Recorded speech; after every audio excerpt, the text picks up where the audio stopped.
كفاية خوف من المجتمع.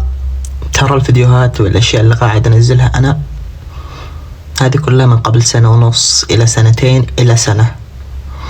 وللمعلومة هذا أنا، وأنا قد تبت إلى الله. ما أقول لكم ما أقول. هلا حبيب. أول شيء ما بشقح بتوب، وإذا تابت ترجع فتالة اللي بعده. والحمد لله. واليوم جمعة، بكرة بصلي العيد. صدقني إن الذي متابع لك إنه مشترك بالجريمة، وبعدها إذا نويت تتوب ارجع إلى اليمن، وأنت بقى تشوف توبة على كيفك. والله ما أتوب لو على جثتي. توبي ما بتوب، خافي ما بخاف. ينطبق فيك قول رسول الله صلوات ربي عليه: إذا لم تستحي فاصنع ما شئت، بدون خوف من المجتمع. اعلنها بعد مهند الرديني وتخارج يا ولد القحبم. صح ولا أنا غلطان؟